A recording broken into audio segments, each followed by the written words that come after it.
And we are live for FSP episode number 32. Hey, welcome to the show, everybody. Thank you for tuning in. This may be a little bit of a shorter show. We'll see how it goes. I don't know. You never know how these things. I've said that before and ended up having like a 3-hour show. But I anticipate this one not being as long today. Psycho is still out right now, so he may not be able to join us. But shout out to Psycho.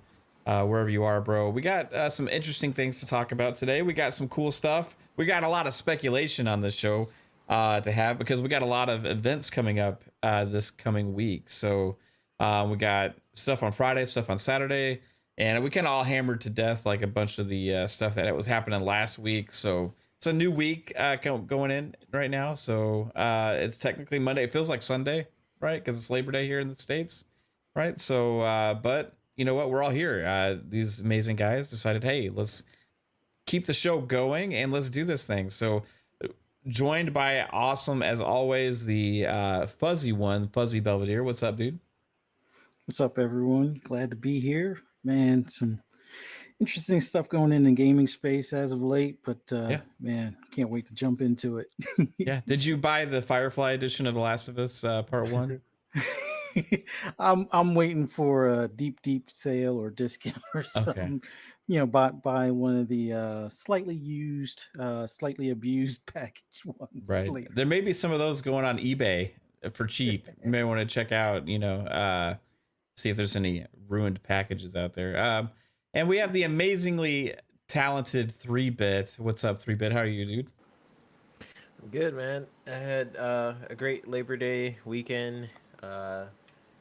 Went traveling to Savannah, went to some beaches and stuff like that. Just came back Nice. not too long ago. So it was a very relaxing weekend, and then it's like the calm before the storm because there's a lot of stuff to do this week. But I'm happy to talk about some games with you guys. So Heck yeah, man. glad to be here. Glad that you're able to make it as always, bro. We don't get to talk to you as much as we used to, which is sad. You know. Yeah. But at the same time, we get this. You allocate this very limited amount of time for us, your family, so which is good. We'll take it and appreciate it very much. No, I love having you here every week, dude. And we have the realist, the Debbie Downer, lore master Jasper, and shout out to Web Dave, who actually did a interview with you, and it's on his channel. So everybody check that out. I posted it on Twitter today. Yeah, it should be on my Twitter, and yeah, just scroll through one of them, you'll find it. So you find out a little bit more of dirty secrets about Jasper, and also congrats to you, sir, on hitting 200 subs on your YouTube channel. Last time I checked today, it was I think 205. So nice, got a few out of it today. Yeah, sweet. That's awesome, man. And besides that, how are you, Jasper? How are you? Okay? You doing all right? Yeah, I'm all right. We've just playing Battlefield all day, so yeah, that's what we've been up to. We did have fun. I was playing Madden. Shout out to Pong Soul. I see him in the chat. He said he randomly yesterday he was like, "Hey, dude, I downloaded the trial for Madden. You want to give it a go?" I was like, "Sure, man. Yeah." Like I didn't know you played Madden or whatever, but like I was playing 2K last night, so we ended up playing Madden tonight. And then we took that right into a Battlefield stream. And so we literally right before the show, guys, we just ended streaming for like 5.5 hours, I think, is how long that stream was going for. So I've been getting lots of gaming in this holiday weekend, so it's pretty damn awesome. But well, let's get into some actual discussion here, fellers. And we have this D23 Expo coming up on Friday, the 9th. And whoa, 3-Bit, are you in is there a hurricane? Is there a hurricane there? No, sorry, I was just moving my mic. No, I think I hear your fan anyway. Do you have a fan on? Maybe. I see fuzzies lighting up. I don't know. It might be my laptop fan. Here, let me see. That's is 3-Bit. Oh, okay. Is it? Yeah, it's 3-Bit. Yeah, it's 3-Bit. Yeah. No, now it's back. Oh. I can tell who it is. Hold on. All right. Is it on now? It's you, 3-Bit. It's just like an ongoing like a breath. It's you know. You don't hear anything, babe? Okay. Was it always there? No. Is it gone now?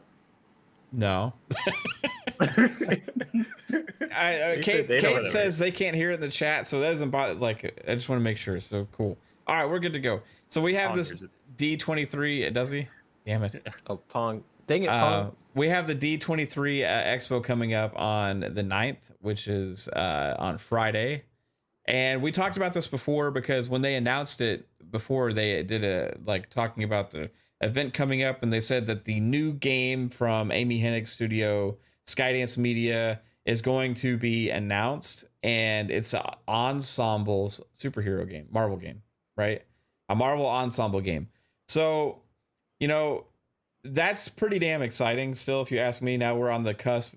How often do we know, like, hey guys, there's a big brand new AAA game from a badass IP about to be announced, and we know the date and that it's going to be announced, right? We actually specifically know this, right? There's a Marvel ensemble game going to be announced on Friday, and I'm pretty pumped for that because I love game announcements and I love getting excited about new things. So Fuzzy, like, what I know we kind of touched on this before, but what would be your number one now? Like, you've had some time to marinate on this, and is there a certain ensemble cast that you're thinking this could be now, or because the Daredevil thing maybe isn't going to pan out? I don't know. You know, the Daredevil may not be, you know, like a ensemble.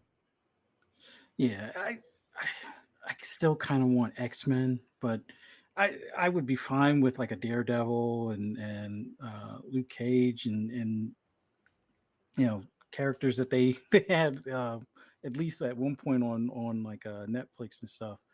But I think X-Men, if they can, that would definitely be a complete surprise type of deal that I think a lot of people would be pretty much happy with. But yeah, I'm fingers crossed. The Daredevil thing still happens, and maybe it spins into something that eventually leads to them also doing like another or maybe even another studio doing X-Men. Yeah. Or showing that at this event. The X-Men would be badass. The only thing that makes me think it could not be them is because like how much because they're doing Wolverine and stuff over there with Insomniac, and I don't know if that's the start of them trying to do like X-Men stuff over there. But who knows, man? I mean, there could be like so many different games. This is supposed to be a different type of game, though. It's supposed to be kind of like a more story-based experience too, as well. So maybe the Defenders would have fit with that, right?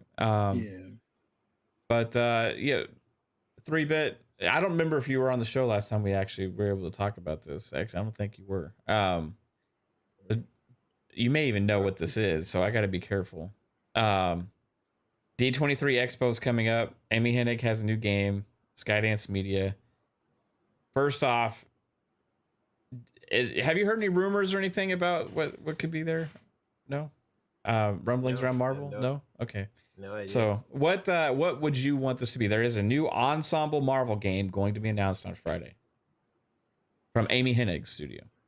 So we know it's an Ensemble Marvel game. Ensemble Marvel game. And that's coming from their direct post announcing when they announced the gaming showcase, right? They said, tune in. It says, as well as a sneak peek at an upcoming Marvel Ensemble game from Skydance New Media.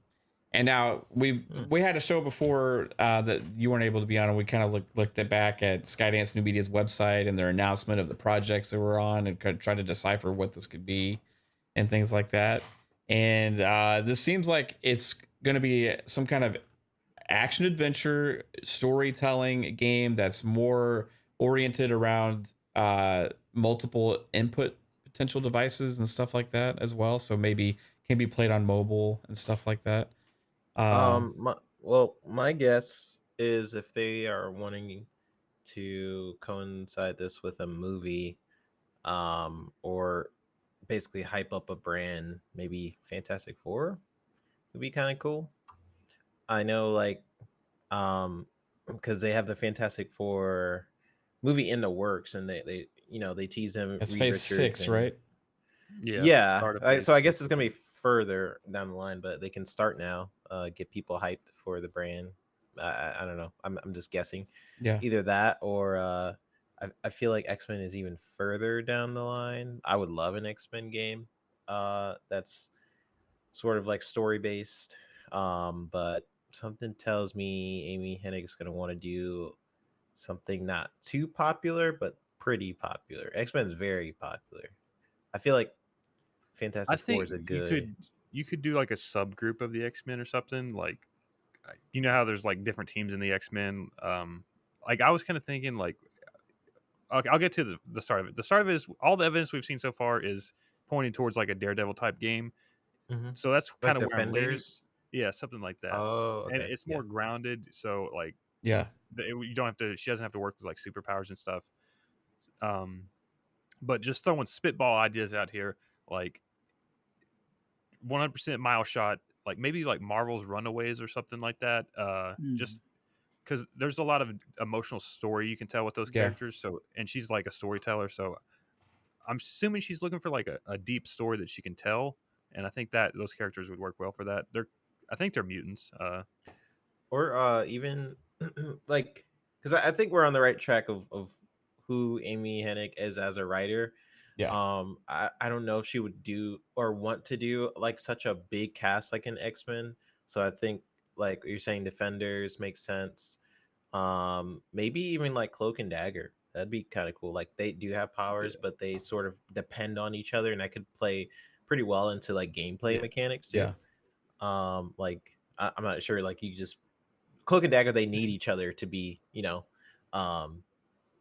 be like a duo. So that would be a pretty cool thing for her to write. So who knows? And But you say it's an ensemble. Yeah, it's an ensemble, and we're not gonna pick apart this as much as we did last time. But like, the original rumors were that this was gonna be a Daredevil game, and that was from the same leaker that leaked the Wolverine game way before it was announced.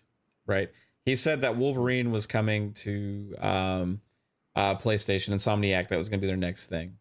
And that was well before that game came out, so it added a lot of credibility to the other things. And I think there may have been one or two other things from that link that came true, but he said it is a Daredevil game.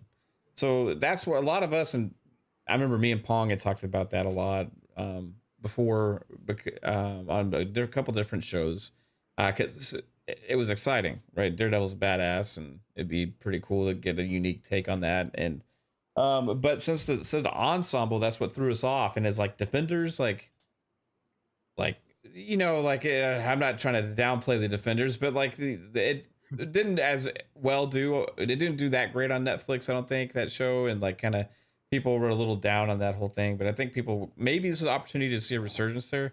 But this is what it says on their actual like site when they announced their Marvel project, which they have not announced the name yet. That's what we're getting on the 20th or on the 9th. I mean, it says Skydance New Media, the new interactive division of Skydance Media, helmed by award-winning writer and director Amy Hennig, announced today a partnership with Marvel Entertainment to develop a narrative-driven blockbuster action-adventure game featuring a completely original story and take on the Marvel Universe. So what is it? I'm kind of interested in asking you this, 3-Bit, because you kind of work in this industry a little bit, right? And you get to work with creatives, and you see sometimes when they say things like completely original story, right? But this also says this studio was formed by EA veteran Julian Beek to pioneer Emmy Hennig and EA veteran Julian Beek to pioneer a new category. So kind of like a new genre of story-focused interactive entertainment. A groundbreaking convergence of games, film, and television. Okay? So when you see Amy Hennig is doing an original story, and they're going with Marvel IP. They also have another Star Wars project, right? What does this sound like? Like, is this, when you say original story, does that mean like they get to take an existing like group, like an ensemble group, and tell a whole new story within that? Did they say like new genre, something like that? They said a new category of story-focused interactive entertainment. To me, that just screams like hybrid, sort of like something like Quantum Break, like some sort of like hybrid storytelling. Whenever you're saying like you're doing a new genre of things, the only thing that I could think of that's new, something that's adding something new to the genre is sort of that hybrid sort of storytelling, where you have your main storyline and then it connects to like a TV show or something, and you can continue that by like you finish a chapter of the game, and then if you want to find out what happens, and you're watching the episode or something like that. That seems like something they could do with this if it's like a new genre. In terms of like an original story, that basically just means like they're not following any source material, especially if it's like Marvel based. I'm just guessing that like maybe it'll be inspired by, it's always inspired by some books. Like they take creative liberties, but they also want the freedom to not have to follow a specific story. So like if for example, Daredevil has he has a lot of amazing books, like Born Again and some other books that I can't remember the name of, but like there's a series with Frank Miller, for example, that all these comics always reference and go back to, because Frank Miller basically saved Daredevil. Marvel was about to cancel him. So yeah, I honestly just think in terms of the new genre thing, it's some sort of hybrid storytelling way. Maybe there's a lot of games that are starting to experiment with that, like the As Dusk Falls, for example. while it was, Yeah. it's not necessarily a new thing to have like 6 people all vote on the same choices. The way they did it was kind of cool and unique. Corey did something similar, where it's like 6 people voting on group decisions. So maybe they're experimenting with like not a non-linear story game. Maybe you can and use your then phone or something. and this throws me off even further, right? Because where everything that they're saying leads us down that path. Let me add this to the equation. To create this all-new interactive experience, Skydance New Media has assembled an accomplished crew of developers with decades of AAA experience in action and adventure gaming. So, as well as a diverse team of creative consultants from the worlds of film, television, and comics. Well, if it's an ensemble game, you can do it like the Quarry or Man in the Medium, where you have a voting system. But with it being gameplay and an action adventure, I'm thinking like maybe they're going to kind of combine like Uncharted style gameplay with like voting and decisions and cutscenes and stuff with Right. like how Man in the Medium is or something like that. Maybe instead of quick time events, it pauses on the screen and you could do like a decision at that point, right? Yeah, like Man in the Medium is like the gameplay is just like walking around and stuff. It's not like that intense. I'm thinking like more intense gameplay with the cutscenes and story of Man in the Medium. Right.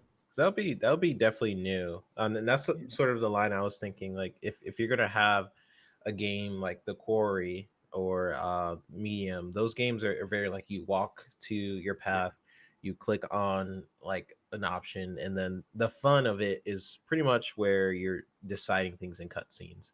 So maybe what they'll do is change that gameplay mechanic a little bit, so you're not just walking, you're actually fighting, you're jumping around like Tomb Raider style, maybe to your like different puzzles and things like that. Yeah. But doing it in a way where I don't know, maybe it is like a mixture of those action with Corey. I think like, you're onto something too, man, because because I also say they're laser focused on creating high fidelity, richly interactive experiences crafted for traditional gaming platforms as well as emerging streaming services like Game Pass. I'm just saying, and designed to be appealing, inviting, and accessible to a global audience. Right. So if you're thinking about they're focusing on streaming, they're focused on being on multiple devices, right? So, but they still want it to be a good console game and also like a action adventure game. Like maybe that blending of trying to create this big AAA action thing where you're actually physically doing a lot of things and then still be able to invoke somehow the choices that you get in those other games, right? Like the Quarry and stuff like that. Or what you could do is like for the streaming platforms, it may be harder to like play those games due to lag or whatever. So maybe for the consoles, like they have more like where you're more interactive with the game yourself, like actual combat. But whereas when you play it on a streaming platform, those decisions are kind of automated. So you're watching it more on a streaming platform. So it's almost like two different games depending on what platform you play it on. I mean, maybe they could put this when they say streaming platform. Also, potentially this could be something that could show up on Netflix. Yeah. Also, right? Like Netflix and if it's gaming an or something. ensemble, then you're playing as multiple characters most likely, right? So if you did want that hybrid experience of playing on a phone or something, maybe one of the characters, like I'm thinking like Division. Remember when Division first came out, people could play as like the floating robot, the drone.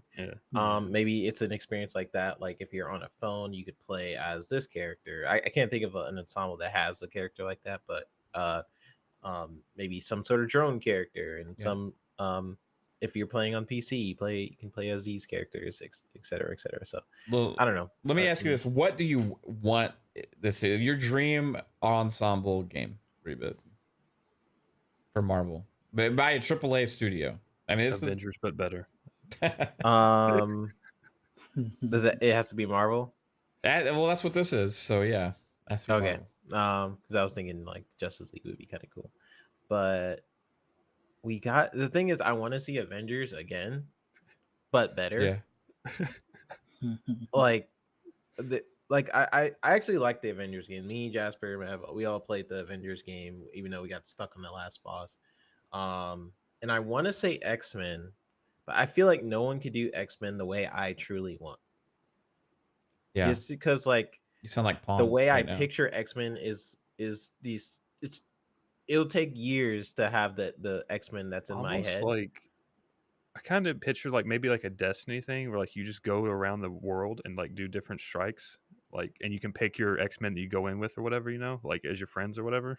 Yeah, like I want Ooh. to have it so you can create your own X-Men character, but you can also, if you want, you can play as Wolverine or something. That and sounds then like do, Avengers, side but quests. better. Yeah. That's what Pretty Avengers much. is, right? Like Yeah. it's just was That's not pretty much made what I like. great. Like if they do my dream game would be an X-Men game probably, but I just feel like no one has quite Yeah. mastered that yet. Just because it's hard. It's hard to do an X-Men game. There's so many different characters. There's so many different storylines. Like, where do you focus your game? What genre do you even put this game in? I feel like that's There's even like a harder lot. now, just due to the fact that everyone knows that these characters are connected with other characters. So when they go in, they're immediately expecting a Like, bigger where's this universe. character? Where's Yeah, this? It's hard. Yeah. X-Men is a hard game to do. But yeah, if my dream game would be an X-Men game, but the more realistic one, I would say I just want Avengers to be redone. Yeah. Um, I'm thinking just a Amy look at that. Hennig about this too. Like, what would she choose? You know what I mean? Because I'm sure she probably got the pick of the litter. You know? Defenders would be great. Like if Marvel's looking at what DC is doing, which they it's don't nothing. have to. Well, as they're much. just canceling everything right now, 3 They're bits. just So canceling yeah, everything. But they're looking at like Suicide Squad, for example. That's like yeah. a group dynamic with like 4 people or something like that, right? It's like 4. There's so many. In Suicide Squad. Yeah, they have a bunch of Oh, people. in the game. Oh, in the game, yeah, it's 4 people in the game. I thought Oh, you were okay, talking okay. about the movie or whatever. No. If I was Marvel, I'm looking at those games and like, oh, what if we did like a group dynamic sort of thing, and then what Jasper was pretty much saying with Defenders, like, and have Amy Hennig do the writing for that, and maybe bring those characters back to the limelight. Because if you really think about Marvel, has a lot of options. They have a lot of roads they can take. People hated the Guardian. Well, I hated the Guardians of the Galaxy comics. I thought they were trash. And then the movies came out, and people were like, wow, this is a great story. And then that put more merchandising Yeah. into the everything. People start watching the cartoons. That's a more. They popular start buying brand books. now. Yeah, right? Yeah. So they could probably do the same thing with Defenders, bring it back. Mhm.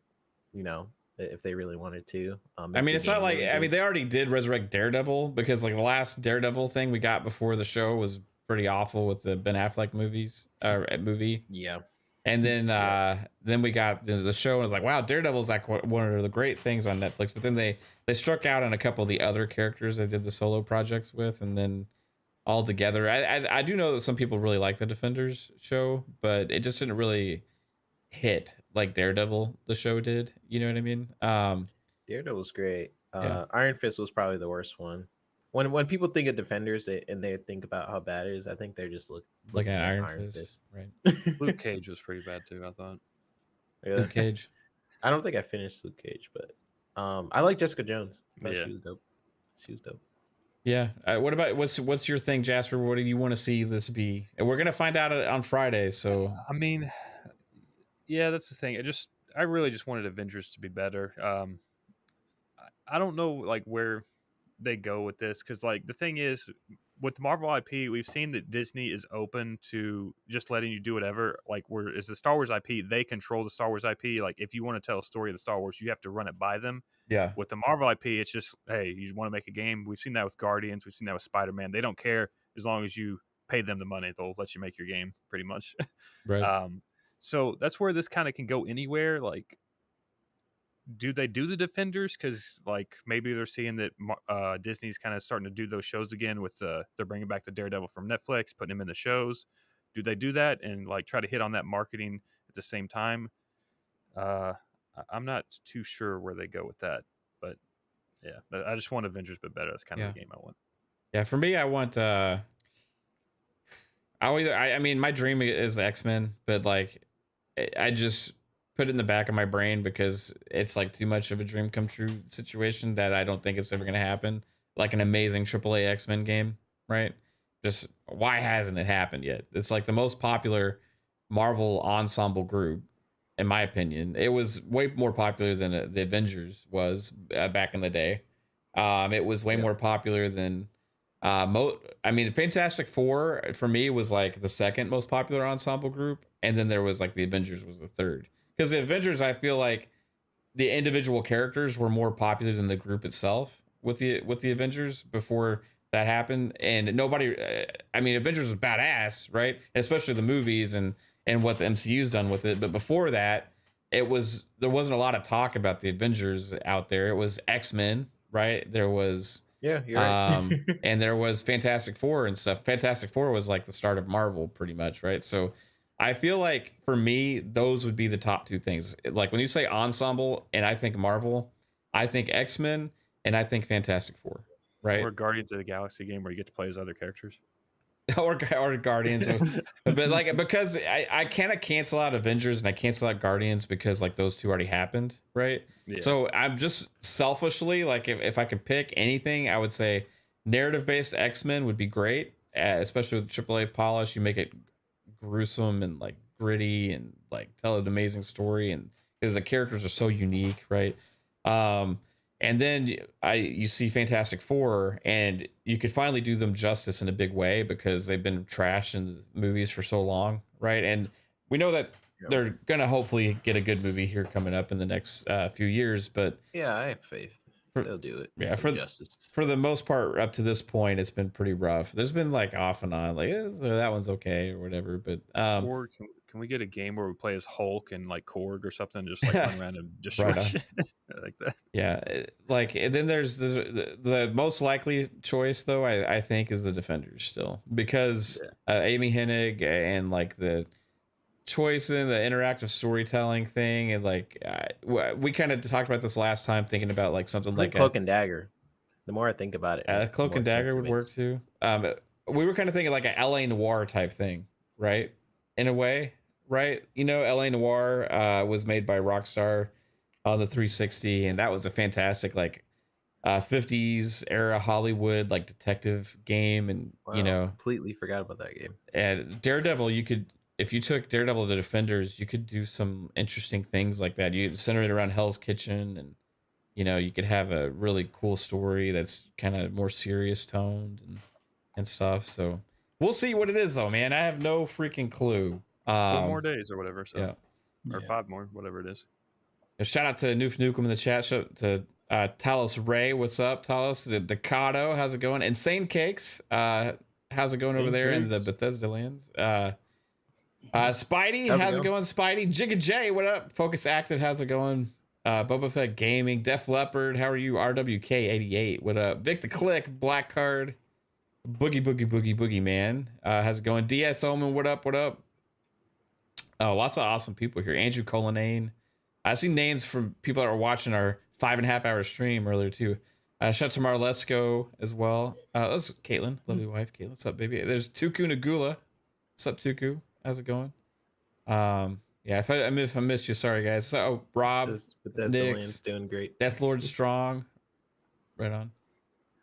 Wow, lots of awesome people here, guys. Yeah, so we'll find out on Friday. One thing is, I know we're gonna be co-streaming the shit out of that event on Friday because we're pumped and I'm really excited to find out what it's gonna be. And so we'll be co-streaming that event and also another event on Saturday, which we're about to talk about here, which is Ubisoft Forward. 3-Bit, have you heard anything about this thing? We got some games gonna show up here. We do know that Skull and Bones is gonna be there. They also did tell us that Mario Rabbids Sparks of Hope and is gonna be there. Plus, there's also a very special Assassin's Creed showcase where we know Assassin's Creed Mirage is going to be there, and potentially a look at Assassin's Creed Infinity. Are you looking forward to this, Fuzzy? Not necessarily those particular titles, but there was the one leak that Jasper had posted in the DMs as far as the Heartland for the Division, the page that leaked and then they took down because somebody hit the go button a little too early. But I think that's the big one that I want to see how much they progress from the previous, alpha and beta and stuff like that. And they're also supposed to talk about some more of the content for like season 10, and then the mobile game, which I'll be honest, I'm not as excited for the mobile game for was it Revengeance or something like that. But Resurgence or something? Resurgence, Yeah. yeah.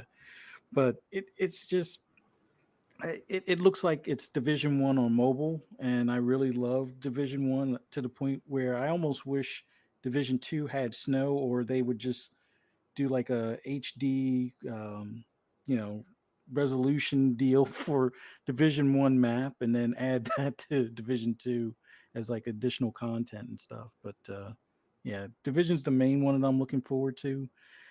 Between the two events, and seeing as how Ubisoft has a Star Wars license IP that's been in the works for a few years, that's why we don't really have a Division 3 right now. I'm hoping it's either shown at the Marvel, Disney Marvel deal, where I guess they're going to have hopefully some Star Wars stuff too, or if Ubisoft just is able to at least show us something about that game. Those are the main things I'm hoping for. But the Assassin's Creed Mirage, it sounds interesting. It's not exactly the Assassin's Creed I like. I'm more of the new school Assassin's Creed fan as opposed to the old school stuff. But any new Assassin's Creed would be definitely worth checking out. For sure, man. Heartland was an interesting thing that happened, right? Too. You mentioned that Jasper caught it. People post about it on Twitter, I think, right? The Heartland showed up on this Ubisoft website or something, and then it just disappeared shortly after, which leads us to think that announcement's coming. That was in insider testing out for a public insider type alpha last year, right? Mm-hmm. And so a lot of people got to play that, and there was a couple games that all kind of did that around the same time, because I think Ubisoft had this like run of like announcing these free-to-play type style games. There was X Defiant, there was Heartland, then they also announced the Ghost Recon Frontlines that has since been canceled as well, and stuff like that. And the insider program, there was Heartland is maybe the one that had the best reception out of the group, from my experience as well. Potentially that could have been the case. I can't say anything really, but there's I would think for Division fans, there's a reason to be excited for Heartland, and I think we are going to get potentially that announcement also at this event. Jasper, are you going to be playing the shit out of Heartland when it comes out, or are you looking for what are you looking for at the Ubisoft show? Yeah, definitely. I think Heartland is the most I'm looking forward to. Unless if they have X Define, I'd like to see kind of what they how they changed it. How they changed it or what they're working with on that. The thing that got me interested in Heartland though is reading the description for it. Is like they said it's like a 45 player PvE VP mode. So you're first in players and the environment at the same time with like 45 players. So people are kind of assuming like maybe a Tarkov style Division game or something. So that would be awesome. I'll talk to you later. Okay.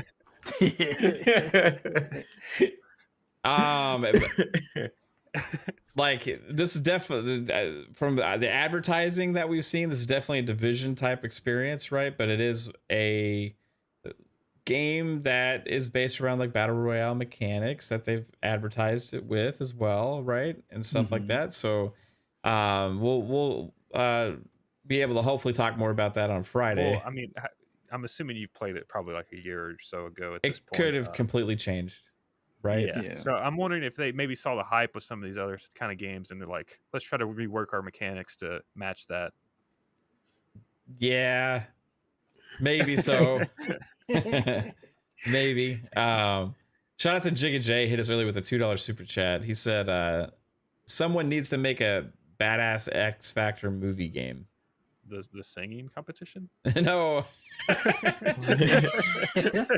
Can you make the next One Direction? Can you make them? Can you make the next Fifth Harmony? Kind of a cool game. Let's go. That'd be kind of a cool game. Simon Cowell and Leona Lewis came out of there, right? Like, I think Who else came out of X Factor? Yeah, for those of you who don't know, I'm kind of a music reality show snob.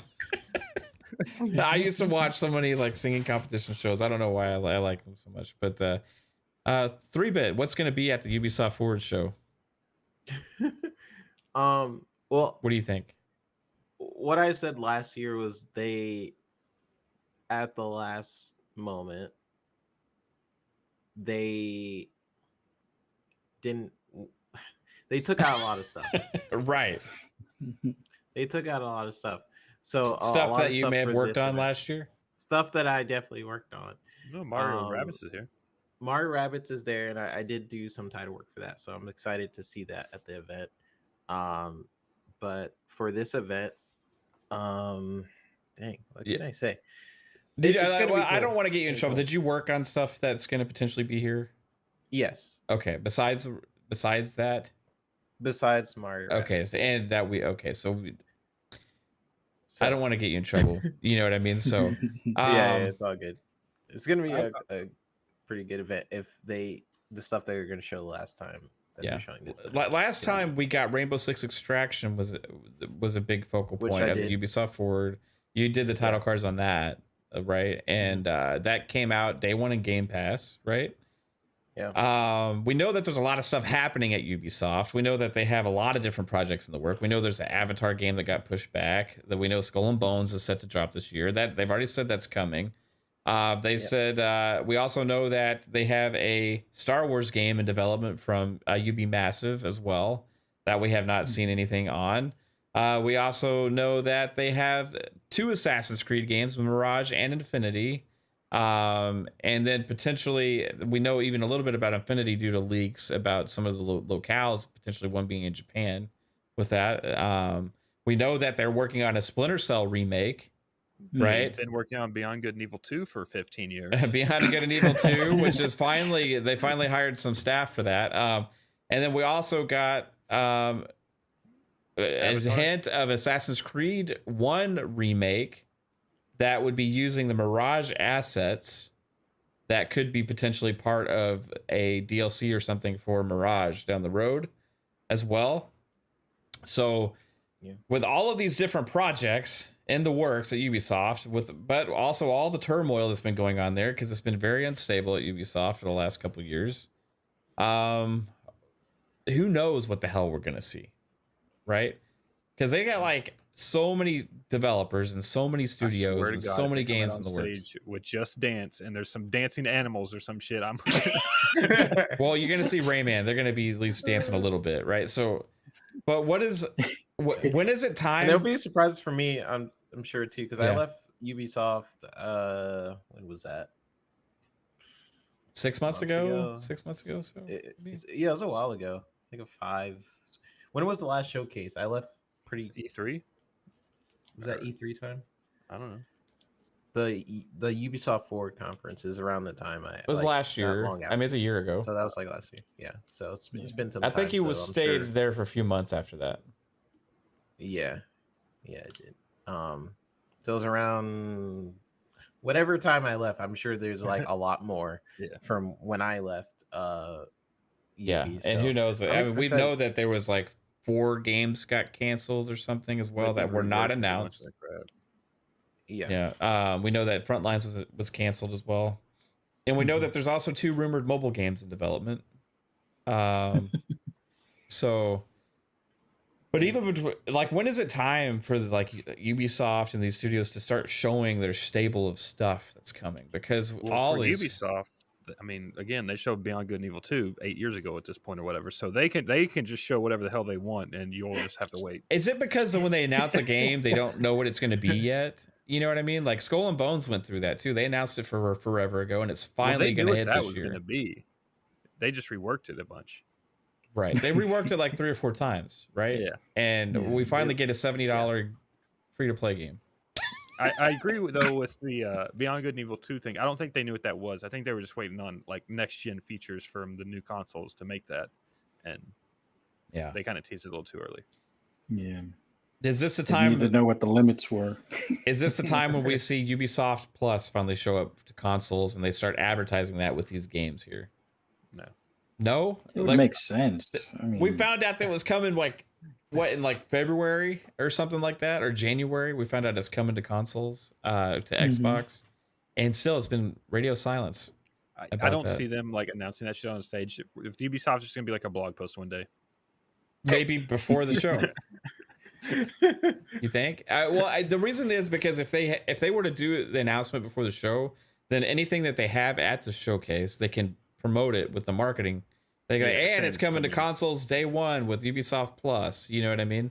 And that would help, you would think, to draw subscribers into that service. And if they didn't do that, I would feel like it's foolish of them to not take advantage of the hype behind a showcase that they're having. I think they said the Crew 2 was going to be on the pre-show, but I don't know if that's just one thing or if that's their entire pre-show.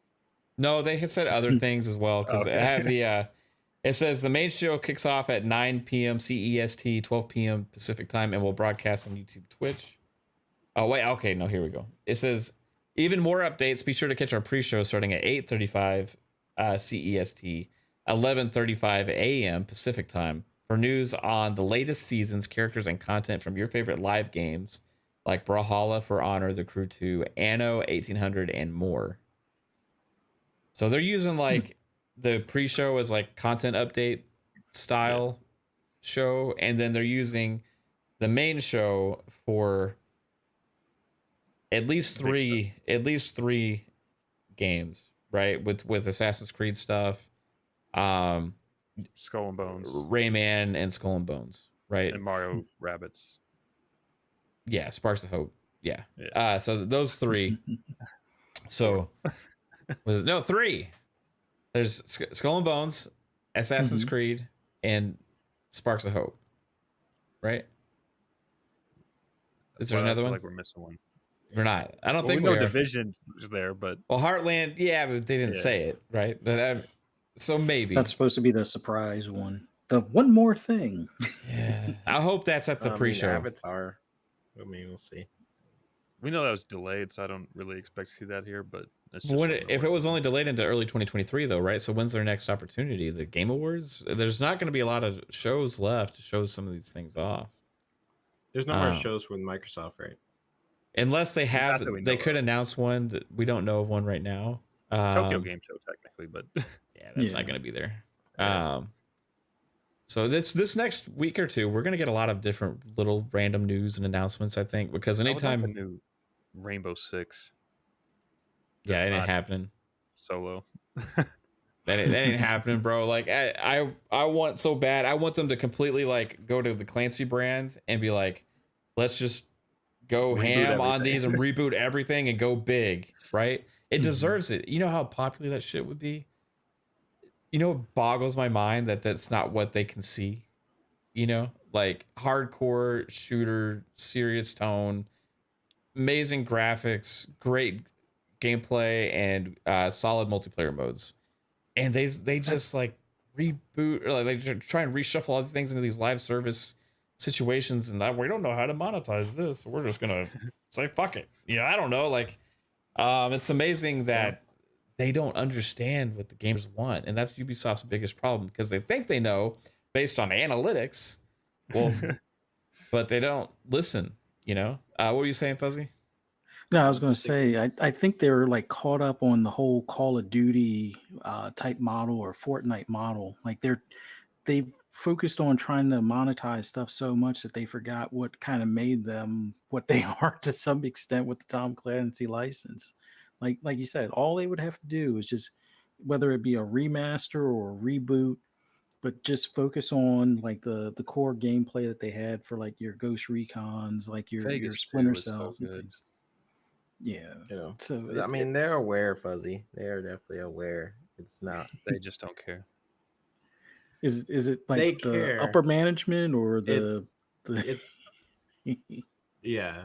it's mostly upper management, but there are people there who really do care about the brand and the whole tactical sort of aspect of the Tom Clancy and Ubisoft games, but we'll see if they end up going that route. They've said all the right things about the Splinter Cell remake, right? the rumors are really positive on this Assassin's Creed Mirage game, potentially bringing that back to its roots of what Assassin's Creed was. I know that's not your main thing, Fuzz. You know what I mean? But there's a large amount of us out there that played the hell out of Assassin's Creed 1, 2, and 3, right? And Black Flag was like in between, and then it kind of tiptoed with Syndicate and Unity and stuff, and there was a little bit of a down point for the brand at that time because it was like annualized games and The stuff. story for me is 1, 2, 3, and then Black Flag. I add that because it was really fun and whatever. But those are like the main Assassin's Creed. Origins, Odyssey, and Valhalla is not. It's like a different genre of Assassin's Creed specific. You know what I mean? It's like it's like big open world RPG Assassin's Creed. You know what I mean? Play those. I just Origins was amazing. I love it. I'm not trying to complain about those games. I'm just saying they're like they don't take into account like what the original games were about really with the gameplay mechanics. You know what I mean? It's almost like they should do a split or something.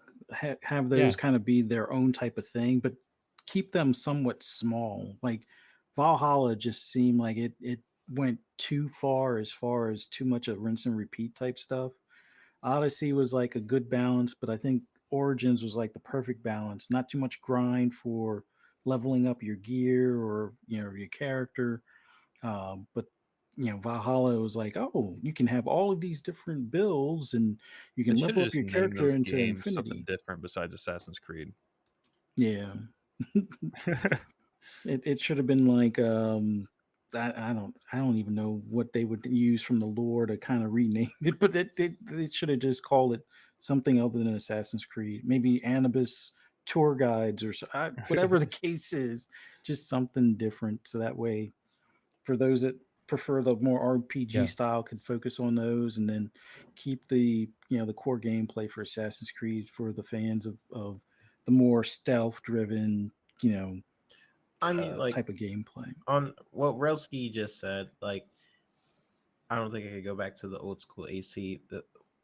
Something that Assassin's Creed is missing, in my opinion, is like it's not even about Assassins or the Creed anymore. Like that, it's a big part of the franchise that that I loved. Was we also fight gods and shit now. It's like, okay. It's like it has nothing to do with Assassins anymore, and a big part of that was, at least in the first three, it was very much about blending in the Brotherhood of the Assassins versus the Templars. It was like this big war between the Assassins and the Templars. And you also were getting that story in the future with Desmond. Like you were learning like how the future, like how that war changed with him because they had to like go into the Animus and like learn stuff and then come back out of it, try to find the artifacts and all that stuff. So and that was so cool. Like the fact that like what you were doing in the past by going into Animus was actually changing Desmond as a character. So he was learning how to be an assassin as well. And it was sort of teasing that a future Assassin's Creed game that we ended up never getting because after the fourth. You mean Watch Dogs? Even the third one. I mean Watch Dogs, I guess, but like like that to me was one of my favorite things about the Assassin's Creed franchise. Like you can like be a stealth, you can blend in, and then over time they just sort of lost that. Yeah. So not to say I don't like the new Assassin's Creed games. I think it's not, it's good, but it is not what I loved about the franchise, if that makes sense. Like I could play those games and have a good time. The rumors with this new one that's kind of come out is that they're going to be like this Assassin's Creed Mirage is kind of going to be a smaller experience, and it's going to kind of take that like more stealthy approach that the older games had, but still have newer gameplay mechanics, right? Like, so we'll make it feel new and good, right? So it's going to take all these things I've been working on for all these years, but just put it into this Assassin's Creed formula that we kind of knew before, or with it being more of a smaller, not that it was ever small scale, but it was smaller scale and more stealth oriented. And like you would be like, okay, how am I going to approach getting to that target? Right. And you would like sit there, you kind of scope it out, you would think about it. And You didn't do that. You just ran through. I just ran straight through the crowd and stabbed the dude in the face. In Assassin's Creed 1. There was that approach. And it's cool too. because they have Yeah. sometimes they had those things like, I mean, in the first few ones, like you kill your target and then you like had that moment where it's like an all white screen and then they're like, you made a rest now, and and then you have to run away. That was always pretty fun to me. But the new team, Mirage, they're very passionate and they're awesome. So we'll see. The thing with me is like Assassin's Creed's the new ones. They're like 100-hour games, and they always come out beside some other big game that I would rather play. So I was like, I'm just gonna skip Assassin's Creed. So I've skipped like the past like 7 Assassin's Creeds because they always come out alongside another big game that's more interesting to me. So, well, I think you might enjoy it. I don't know, like Valhalla. I mean, there's just so the problem with them, I think, is they're so massive. There's so much things to do. Yeah. So that actually is a kind of a problem. Sometimes what's old feels new again, right? If you kind of bring things back to a core experience and then you can kind of really flesh that out. Like I think so many games are just focused on being, hey, let's have as much freaking shit in here as we can possibly give you, right? And let's make it as big as possible. And I think there's room for more games to have, like, even if it only is 15, 20 hours or whatever for a massive game like this, right? To like be as polished and detailed as possible with that kind of experience, and you're going to get as many people equally happy, right, as you would with a 100-hour experience. You know what I mean? Because you can take that 15, 20-hour experience and you can build onto it later if it's successful with added content and all these things like they used to do. Not saying that there's anything wrong with the Assassin's Creed games they've been making. Like, they're great games. It's just, I feel like it's not like it's lost at some point it loses the heart of what it was. You know what I mean? And this is maybe going to be an attempt to regain that, but still keep the new aspects. And that makes me happy. And then maybe there's room for these other franchise of Assassin's Creed to keep going, right? Valhalla is their first $1 billion game. So it's obviously really successful for them. And I don't think they're going to like leave that formula just behind entirely. In fact, they're doubling down on it to where a big focus of this entire showcase is the future of Assassin's Creed. And then I bet you we're going to see Assassin's Creed Infinity at this as well. And we're going to find out what that really is. You know, I think that could end up blowing some people's mind if it's that actually that thing where like you can pick which assassin you want and go into like whatever city they like kind of lived in or whatever. Like you'll see like the Black Flag dude in it, you'll see Ezio in it, you'll see Altair in it. It's like every assassin you know is going to be in this game. At first, a lot of us are really skeptical about this. You know, when they first talked about this type of Assassin's Creed thing, but there's been rumblings coming out that this is really cool. Yeah. Right. 3-Bit knows what this is and he can't tell us, which is frustrating as shit because he won't tell me anything, which it's not like I try and pry it from him, but you know, I can see the smile on his face. He's like, it's cool, you know, so we'll see. I think like Ubisoft missed a potential, like back in the 360 days, like you would see like kind of bits of information from like Assassin's Creed's in Far Cry or stuff like that. Like they were building their own like MCU in like the Ubisoft universe, and that kind of just never went like anywhere. They just like use Easter eggs now. It's like they had so much potential to like connect all those games together, and they just missed it. You know, I really hope we have. Last thing I want to see this is Splinter Cell remake. I want to see a tease. We'll just do some like goggles or some shit in the end. Just a tease for it. I mean, they've already announced it. We haven't gotten any other information since they made the announcement they're working on it. You know what I mean? Like, just to like mention it again, that I'll be happy. Just even mention it that we're working on a teaser. Yeah, or like even they don't even have to show me anything. Just somebody that's there talking about stuff, and we're working on a few other projects, like a Last of Us 2. Or the Last of Us multiplayer situation. Show some concept art. Right. Anything regarding that Splinter Cell, because I feel like they need to keep mentioning it. You know what I mean? To keep it alive. Like, I don't want it to die behind the scenes. And the more they mention it, the more I feel like it's actually going to happen. What You if know, Troy Baker just comes on stage and talks about it for 15 minutes, saying he's the new Splinter Cell? I will even take that. If I'll take a Keely Baker podcast in the middle of the show, as long as we get Splinter, because Splinter Cell is like my second most loved franchise besides Halo, right? And for Xbox and console gaming and stuff like that, right? And it just like disappeared. You know what I mean? And it's coming back. It's coming back. We know it's coming. They said it, and they've told us kind of hints at what the vision is for it, but it's been radio silence. Halo's making me sad lately. Yeah. In fact, looking at Jasper's background makes me sad. Well, we can get into Halo a little bit if you want to. Like, I mean, so Halo, yeah, I mean, we let them have it a lot last week, right? Yeah. And there's a lot of frustrating things, obviously, with the development and management and all these things. However, there is some promising things coming, and because of all of the stuff we tackled on last week and stuff, there's still more and more things about this Forge mode that keep coming out that seems like it's going to be absolutely insane, right? Side note to Halo, like I actually got like those old like goosebump feels from like listening to like Halo 1 music today. Like there's some crazy mods coming out for MCC that like are like bringing my childhood back to life. We're getting the Halo 2 E3 demo playable. That's amazing. Yeah, I saw that. We're getting Halo 1 remade using like a kind of retold almost like a remake of the entire game from a mod. Like so like the first or the second mission in CE called Halo where you walk up the bridge and stuff, like someone's redoing that whole mission and it's almost like what we wanted Infinite to be.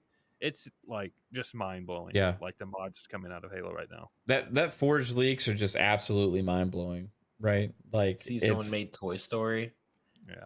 Yeah, No, that's really Star cool. Wars stuff, and they're gonna be. I mean, it's like they're pretty much giving the development tools to the community. You know? I can see why it's taking long. It seems a lot more expansive, a ton more expansive than all the other Forge modes. So I am very excited for that. That's the most positive I could be. Just because the Forge mode is what is going to breathe life again into Infinite when it's out for sure. Yeah. There's a lot of different game modes that Someone made a Borderlands tower defense like mode in it the other day. yeah, you could make anything. It seems like literally anything. I've seen someone make random boxes from Call of Duty. Someone's making Toy Story. Someone's making it so like they're programming AT&T's to shoot at people. I think they from honestly, Star I think they Wars. just put lighting effects like in front of it and took a screenshot. I don't think it was actually shooting. I seen a video where it was. I don't know. Okay. I seen one where it was shooting, but I It don't looked know. like it was shooting. The AT-AT? Yeah, but maybe Yeah. maybe it It wasn't. was I don't know. shooting. Yeah, I seen one where it was shooting. So,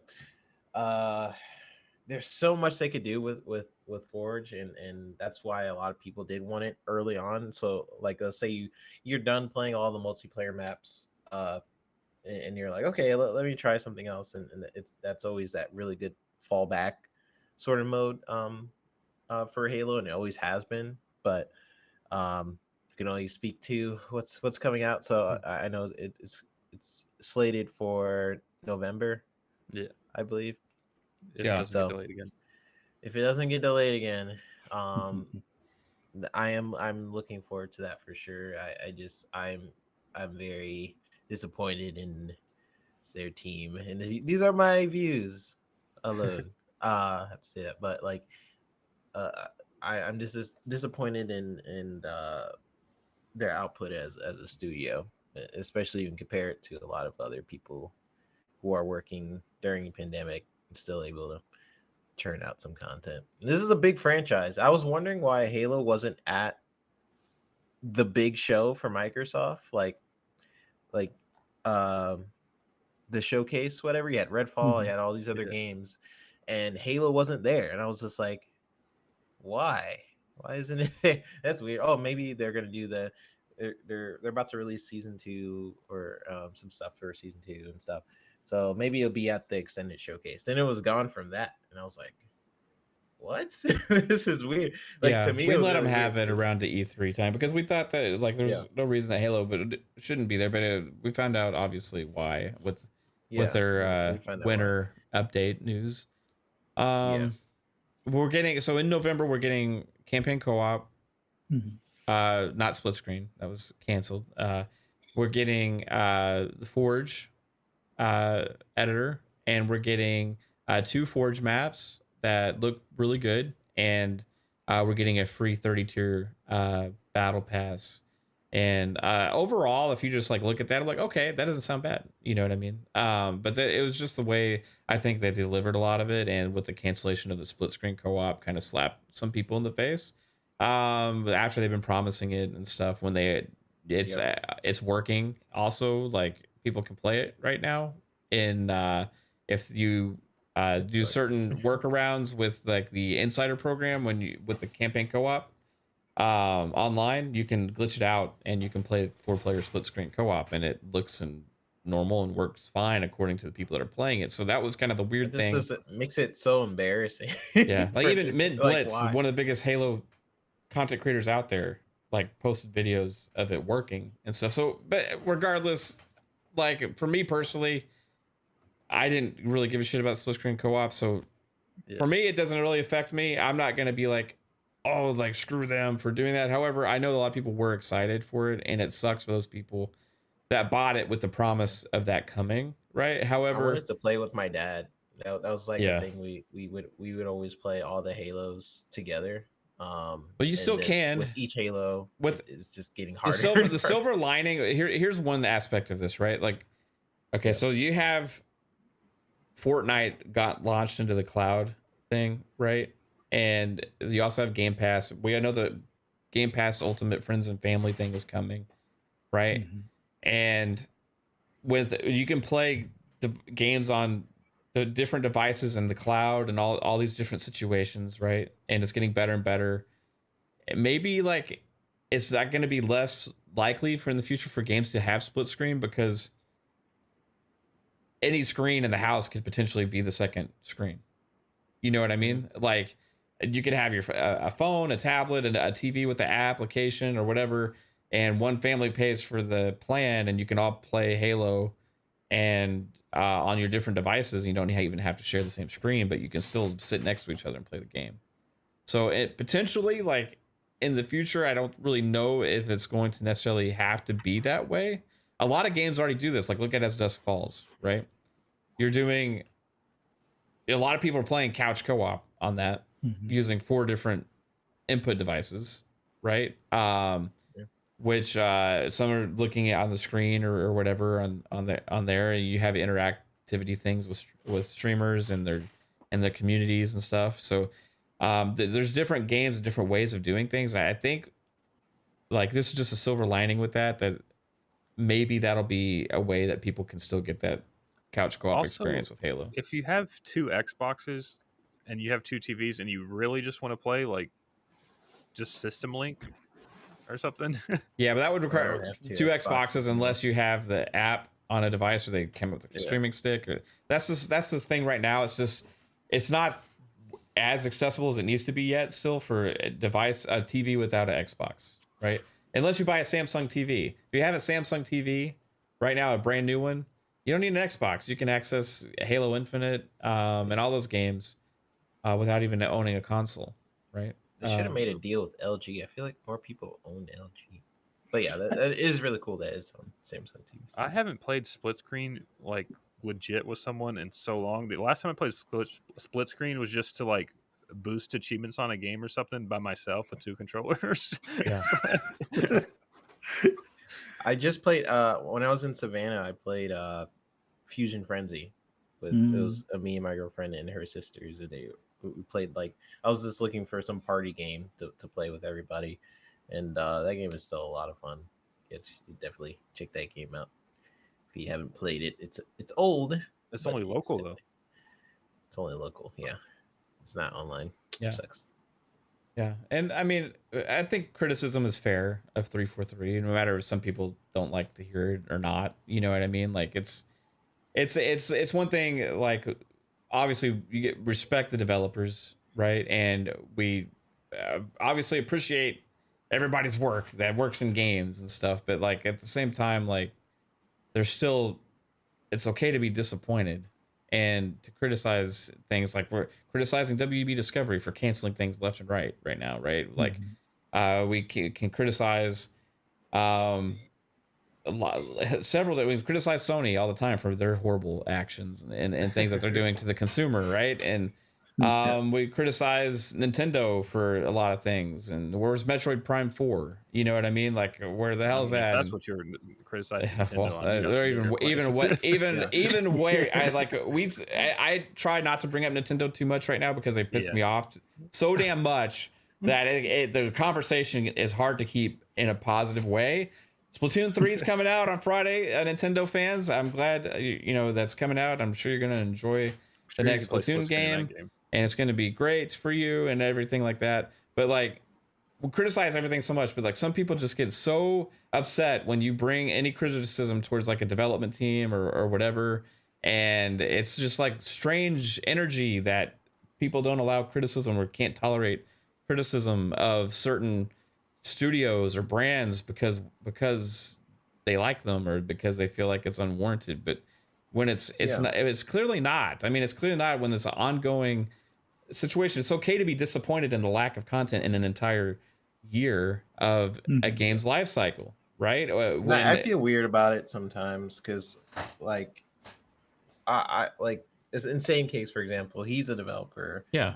I'm a developer for Microsoft, so I sometimes feel weird criticizing because I'm like, wait, am I criticizing myself?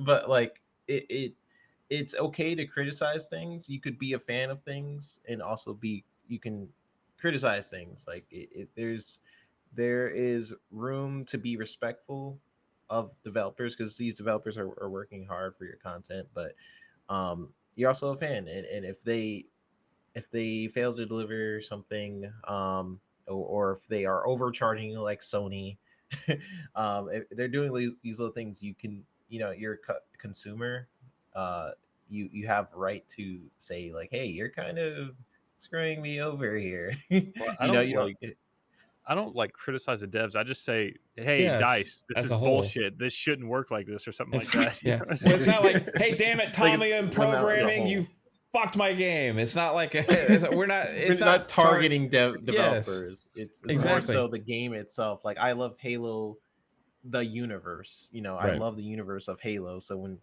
there's certain things you don't do that, like I'm such a huge fan, and I feel like you're hurting what I envision Halo should be, then that's when I'll get passionate about it. It's not targeting a specific developer. Like the plasma pistol should stun a vehicle. Here's what I equate it to, right? Let's say I go to like a steakhouse, right?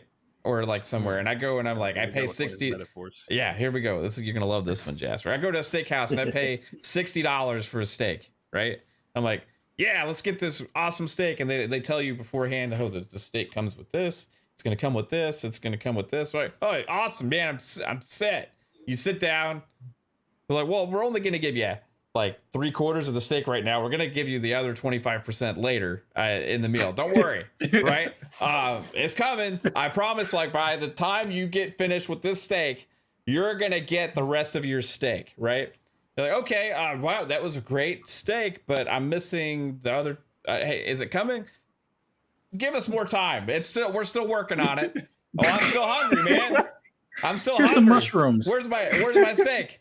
Well, here's some water, and we'll refill your drink for you. But we're still working on it. We just had a kitchen change, right? Some of the cooks left, and we brought new cooks in. It's been crazy. It's been crazy around here. Water, please forgive us. Now let me also the sides that we promised you, like the foraged potatoes and the co-op broccoli, those co-op salad. Those are still coming too. I told you, those would come later. We're still gonna get them to you. Like, okay, well, an hour later, you're sitting there. Well, shit. I still want the 20 other part of my steak, and I still want my potatoes, and I still want my broccoli. And what the hell's going on, guys? Well, you know what? We're trying really hard, and we decided we have to cancel your broccoli. I'm sorry. We left the other steak out so long it's ruined. We have to go get we had to cancel your broccoli in order to be able to finish your potatoes. Okay, and we just had to Here's some allocate our corn. resources. Our resources, like we only got so many chefs right now. You know, this is an expensive restaurant. We're one of the biggest, most famous restaurants in the world. But you know what I mean? It just comes with a lot of pressure. A lot of pressure to be this big and this good. So we're gonna bring in Chef Ramsay and yeah. So you know what? We're gonna cancel that. You're gonna get your potatoes still, and guess what? You know what? We got this awesome stuff coming. You're gonna be able to make your own steak. It's called. You're like, oh, I can make my own. So we're gonna let the customers here make all their own food. We figured it out. Don't worry, it's coming. No, it's a very good analogy. I mean, would a customer not be expected to be disappointed or to be like criticized or leave a bad review of the restaurant if they didn't get what they ordered? You know what I mean? Like, it goes the same thing with consumers. If you have an expectation or they tell you something and you have an expectation and you invest in that or whatever, and then you don't get what they tell you, it's not like I'm like, I'm not going to the back of the kitchen and be like, hey, dude, I appreciate you for making this fucking steak. You know what I mean? I know that it's hard right now, right? But I appreciate you, sir. You're right. Like, it's not like that. And I also don't go to the back of the kitchen and say, fuck you for fucking up my meal. You know what I mean? I don't do that either. You know what I mean? It's not like that. Yeah. But you can criticize people, like, and that happens all the time. It happens with all businesses. It happens with all businesses around the world that are consumer focused. So why, when it's a development studio and they fuck something up, or if it's a gaming company and they mess something up, or they're not delivering what they're doing, or they're taking advantage of you, like for Sony and all these things, is it not okay? Because guess what? They work hard. That's bullshit. We all work hard. Mm-hmm. Just saying. Work hard to make the money to buy the stuff. So yeah. Yeah, you worked for the money that you used to pay for the product, right? We invest our time into this, you know what I mean? Because they tell us it's going to be good, it's going to be awesome. You promise something, you know, like it's coming. Like, actually, when it's like the last day, we're canceling. You know. Yeah. Well, I think we're canceling your steak. It's a culture thing. I feel like as gamers, like a lot of, like, you always see people target the devs, but it's like if you go to just like Walmart, you never see someone's like sending the fucking owner of Walmart death threats, but you see that in games. It's like, I think it's just a culture thing where it's like those, and it's easier to find the devs, you know. I don't know. Yeah, you don't want to be a Karen. More active, you know. Yeah. You don't want to be. It's also why a lot of devs don't want to be accessible. Yeah. Like a lot of devs choose not to have a social media presence, or they don't say who they work for, or et cetera, just because of the fact that people are going to target them when things go wrong. Like, hey, where's my steak at, Mav? You know, like, yeah, and they can find who that person and is. they're hiding the fucking, so you can't find they're under them, the table. Just hiding under the table. Leave your comments in the comment box. Just put your comments here. You know, we'll get to, hey, we've heard your feedback. We appreciate your concerns. These are the changes we're making to make sure that we know how to make steak in the future. And games are hard. Let me just say that too. Making games is freaking hard.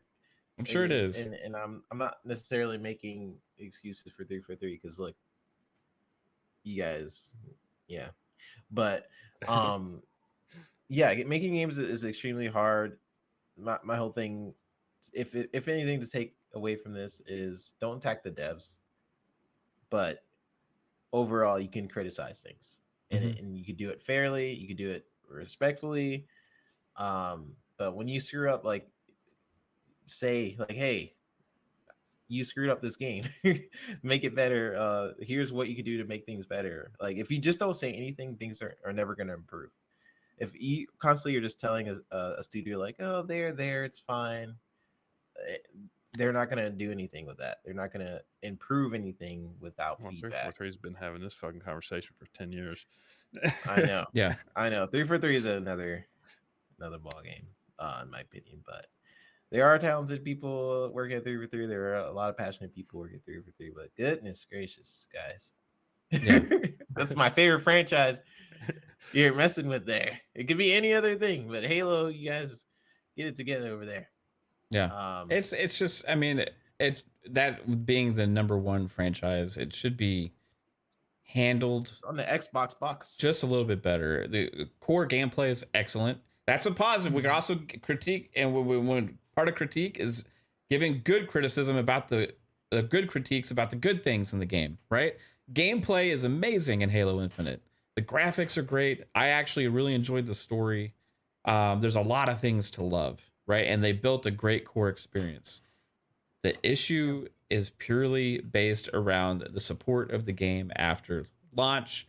When they didn't support it, when they didn't get the content that they originally was planned to be at launch, and they pushed it back, the whole year has been damaged from a content perspective, right?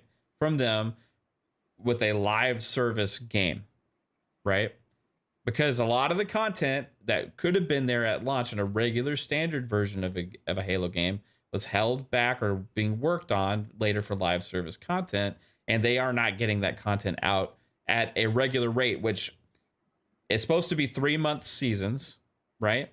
That's what their original plan was. That's why they originally announced 2 delays of the original first 2 seasons. These are supposed to be like around 13-week seasons. They even alluded to that in their video, right? So they have not met that expectation, right? To be able to get content out.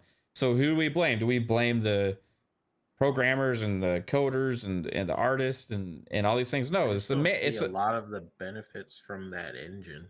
Honestly, it's just management issues and figuring out streamlining the processes. Game, like 90% of this wouldn't be a problem if they said it's not a live service game. They just said we're shipping the campaign and multiplayer, and sometime in the future we'll add co-op and Forge. Like that would have been like a little better, not the best, but you wouldn't be expecting. Like Fortnite has ruined people because they're like they want content every week or every month, and like that's just I guess not obtainable for 343. And I'm going to address this from Shizno. He says, guess they should just go back to working crunch and all that, huh? No, I mean, I think there's lots of examples in the gaming industry of a lot of games that are able to get content out at a more frequent rate, that they have all the same, we all live in the same world, right? Like there are, one company's making Fortnite, one company's making Apex Legends, one company's making Halo Infinite, one company's making Minecraft, when companies making like all these different games that are out there that have a lot of live service features, right? In them. Sea of Thieves, Rare. I mean, so many different games. Even 343 previously has done better on Halo 5 with post-launch content. Like there's even like Halo 4, like you had map packs every 3 months to add 4 maps. Halo 5 did. Halo 5 had way more maps after launch in a short time period, right? So what the point is not the fact that they need just to work harder or longer. They need to figure out what is the core fundamentals of what's wrong, causing the problems that is not leading up to them to be able to get content out. And that's the issue. It's not hey, you guys suck at your jobs and you're not working hard enough. You need to work extra overtime. It's something's wrong with the core pipeline and the whole pipeline and streamlining of the company to be able to manage getting the content out, right? I think it all comes down to the engine they're using. Like it's a brand new engine, and the fact this is just what I think. This is not confirmed, right? I think having a new engine means you have to train people in that new engine. And then there are a lot of contractors working at 343 that's there for a few months. You have to train them, show them how to use the engine, and then they're only contracted for that team, and then they leave. Then you do it again, and you do it again. And guess what? That all that time you spend training someone and you're not changing your pipeline for development means you're constantly training people up, and then they leave, and then they only got a month worth of work, and then you have to do it again. And confirm. I think that can lead to a different problem. I know it's confirmed that there are a lot of contractors working at 343, and my whole thing is it has to be a pipeline issue, because what Mav just said is correct. They had Halo 4 and Halo 5 had a lot of content going like even at launch. I know that even at Halo 5 at launch it was missing some things, but at least like 6-8 months in, they had a ton of content, and it has the most guns out of any Halo ever in Halo 5. And then they It had has an like ambitious game mode, Warzone, where they had Warzone. 2 teams of like 12 people fighting PvP stuff. Is like that was never done in Halo before. Like I don't know. Yeah, so I don't know. I think it really just comes down to a pipeline thing, and it it we expect something great out of a franchise like Halo. Like you treat that franchise with respect. So we have most people on this panel have very high expectations for a game like Halo. Like it's supposed to be in a conversation with these juggernaut sort of games. So if you're missing a few things in other games, then you're like, oh, okay, I guess. Like, where's the backlash from like a Last of Us 2 multiplayer being missing for how many years? We've criticized Right? that so many damn times. Yep. No, you don't hear people That's criticizing because that. Sony stays silent. If 343 stayed silent, eventually the community would just die down and just give up. Like I think that's kind of what happened with Last of Us Part 2 multiplayers. Like That's what everyone EA just does kinda- with their games too, like yeah, Anthem. If you stay and- silent, yeah. your fans just go away. 'Cause they're Sony like, just well, goes like, there's no point. they just hide that meme with Homer Simpson going to the bush. Sony just does that a lot with a lot of their stuff. But yeah, I mean, Halo is just one of those things that's special to a lot of people, special to me, special to Jasper, I'm sure. And Favorite game of all time, Halo 2. favorite Baby. game, yeah, Same. like come That's on, number like, one for me. So where my frustration comes from, it comes from a fan. It comes from someone who genuinely just loves Wants the Halo best for the franchise and wants for the your best. benefit as well, right? Like because you want to enjoy the game as Yep. much as possible. It's not because you want to hate Yep. on it. You want to enjoy it. I don't want to. I would love that there is no problems in Halo, and I could just be playing Forge mode right now and just enjoying. And the even game. that's like unrealistic for any game. But there's always going to be problems with every single game that comes out, right? And this is not nitpicky criticisms here. And it would like when people are make a comparison of but they faced this challenge or they faced this challenge or whatever. And the point at the problem where the evidence for me is management, right? And I'm not blaming any one specific manager. I don't know who's directly in charge. I'm just talking about the overall structure of the decision-making process there of what leads them up to make certain decisions and allocate certain resources and determine what is the most important thing, right? And have your lineup of like necessities and features and everything that's like, okay, we need to allocate these people to do this, we need to allocate these people to do this, and that whole structure is like a management thing, right? And if you go like, again, I'll use another dumb food analogy, right? But if you can have like 2 McDonald's, right? I live in a town, I got a McDonald's 3 minutes away from me, okay? And we go to McDonald's occasionally, right, to get drive-through and shit. That McDonald's sucks. It sucks ass. The food's always cold. Everything is always wrong all the time. It is horrible. But there's a McDonald's 10 minutes further down the road, right? And everything is perfect every single time. It's consistent, right? Both the same business. Both have all the same ingredients. Both have the ability to hire the same type of people. They both pay about the same. Both about the same number of employees, right? And what makes one operate way better than the other? And the answer is whoever's running the damn restaurant, right? Because if you have all things created equal and something's not going right consistently, everybody's allowed their shit that like, oh, we screwed up on that, or oops, that was a mistake, or like blah, blah, blah. But if every damn time you go there's something wrong, or they keep making excuses and something keeps happening, there's an issue, right? And that's where it's getting at with 343 now. And I've been a huge defender of them when it came to the whole delay low thing.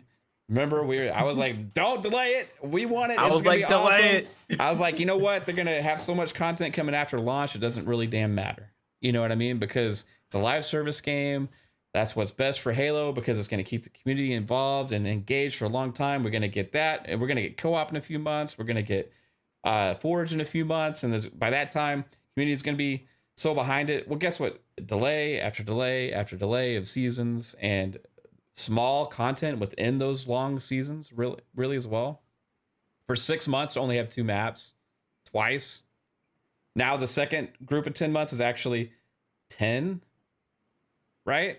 I mean, we're getting those Forge maps, to be honest with you, because Forge is finally coming out. That was bound to happen regardless. You know what I mean? There could have been more. And so this whole thing of pushing back.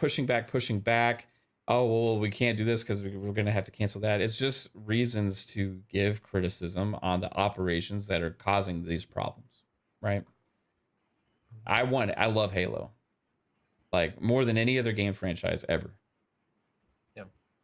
And it's just, there's criticism to be had. It doesn't mean that Halo's dead. There's extremists out there. Take it away from 343. Throw it, just cancel it. Just throw it away. Halo's dead. Leave it alone. Come back to it in 10 years. That's not where I don't think any of us are. We're just like, please get your shit together. Figure out what's going on and fix the problems. And that way we can all enjoy Halo and be happy, and it can live on its life for this 10-year plan that you have, and it'll all be gravy. Which I think they're going to get to. They're going to get to that. They're going to get to it, but it doesn't change the fact that the first year sucked ass. Yeah. And I just don't want it to be MCC where it takes 5 years. Yeah. Yeah. Yeah. I mean, yeah, we'll see. We'll see what they end up doing. And it's just crazy. I mean, Infinite is such a good game. That's what's so crazy to me. That they, like, how did they release this game? How they release Infinite in the first place if they're struggling so much? But I'm telling you, it just has to be a pipeline thing, and whatever they need to work on within their development pipeline, I hope they get it sorted out, and we can get some content for the game. Yep. Very soon. Me too. Yeah, it's not enough, Shizno. It's not enough, because the things we're most excited about with this update were supposed to be there at launch. They didn't have to be part of this new season thing. They could have been implemented at any time from this point, from the date the game came out up until this point now. We could have had co-op campaign launch. We could have had Forge launch. And those are the two things we're most excited about for November, which is supposed to have been the already delayed season 3 date. And now we're getting that pushed back into March. So no, even though I'm crazy excited about that stuff, it's not as where they should be. It's not where they should be at all. You know what I mean? They've even said that this stuff was supposed to be they originally delayed co-op till March of this year. But then when that March came around, they're like, we can't do it. So then they delayed it again. This is the third time that co-op's been delayed and then canceled. Yeah. Right. So it's like, in my opinion, like, we are not harsher. We're not harsh enough. We're not harsh enough. Honestly, yeah, we try and give them the benefit of the doubt most of the time, right? If this was any other game, any other studio, any other game, like, you know how much even more criticism they'd be getting? It would be like, people want to give Halo a chance as much as possible, right? I really feel Cyberpunk got utterly fucked. So yeah. Yeah, 100%. Yeah, like, a lot of this stuff was supposed to be there at launch. Some people, purchased the game with having the expectation that, oh, it's missing some things. Yeah. Maybe it'll come within a few months. Not a whole year. That's it's getting up there in the amount of delays. And that's caused them to not be able to get at the rest of the content that we should have had, right? Like, there should have been more content at frequent rates. 2 Forge maps and two regular maps for an entire year of content for Halo Infinite is not good enough. I'm sorry, but they it's not. Have hundreds of paid skins you can buy. Yes. Yeah. I think it's like, there's 80% of the total skins are microtransactions. 2% is free stuff you can earn, and the rest is just like random events. Yep. It's like little things, like what we were just saying earlier, like the co-op being like, you can glitch the co-op, you can have the co-op but only if you glitch it, or the skins originally the we see bots were Forge able to clips every hybrid. day. Like, where is Forge for the regular people? I know that's crazy, but like I remember when the game first launched, the bots had like cross core Yeah. armor, and then people were like, why can the bots have different armor on them and we can't? And then what did they do? Instead of fixing that problem, they made it so the bots aren't cross core anymore. It's like little things like that over time that makes you wonder like what is happening. And you also saw like points in time where like they would remove a thing and people would be like, why would you remove that? That was actually fun for the game. And then be like, oh, sorry, we just spent 2 weeks patching that out. And then you all complained about it, so we'll just add it back in. It's like, why though? It's like, why did you work on spend that? the time on something else? But Yeah. this is so much. Just make Halo good, and we'll come back. Yeah. We'll add some Forge, add some co-op, Which we're gonna play the shit out of, right? Yep. I mean, I absolutely are. Fuzzy may not. You don't really play Halo, right, Fuzz? Not so much. I'm more into like Insurgency and Division and stuff, but just an outsider looking in type of thing. I almost wonder just, and I'm still trying to do some research on like contract laws and things like that. I'm almost wondering if why they haven't like made a support studio or like a second building out of the state of Washington. I almost wonder if there's something about the state of Washington and its contractor laws that just is kind of pigeonholing them. And sure, they can always reach out to other studios within Microsoft. That's the problem they had with MCC though, is they reached out to too many studios and they all had different coding platforms. They tried to combine it all together and it just broke the whole game for 5 years. Yeah. So it's almost like if they ever get, or if Microsoft lifts that hiring freeze, it's almost like they should open up a studio that's either in California or Texas or Maryland or something like that. Moving forward. But that's I know that's a bit of a weird look at it, but that's about the only. That's a good point because that's an excellent point. It goes into what we've heard from behind the scenes from even the developers themselves on the blog posts and stuff where they've put information out there about the issues that they've had in the past working at 343 and how things get frustrating with the the pipeline basically of being able to work on the damn game, right? And a lot of things get worked on for a long time and just don't ever get used also. And if anyone can criticize Halo, I think it's obviously the people that are giant fans of it, not just like someone who's never played it, It's like, I think that's also fair. Like I have almost every achievement in every Halo. It's like, I think I have a little say in how the game should play. It's like, this is a good mechanic. This is shit. Yeah, and I see a lot of people, like, you could tell, like, from the fans who are loving the franchise, like, listen, dude, Theory, can you do a little bit better, as opposed to the people who are like, oh, Halo's trash, Halo's dead, like the fire. There's a difference in responses. Like, even with that, I feel like we're being very respectful and very like, there's constructive criticism, but there's also like people who just want Xbox to fail and Halo to fail. Like, obviously I don't want Halo to fail. I want Halo to succeed and be very good. If like Joe Staten and like Bonnie Ross and like Brian Gerard and Frank O'Connor were sitting right here, I would tell them the exact same damn thing. Fix desync. Like I would tell them the exact same thing, right? It's not something where it's trying to be disrespectful to individual people. It's trying to make sure, hey, are you guys aware of exactly what's wrong so you can fix it, please? For everybody who still loves this and is their favorite gaming franchise of all time.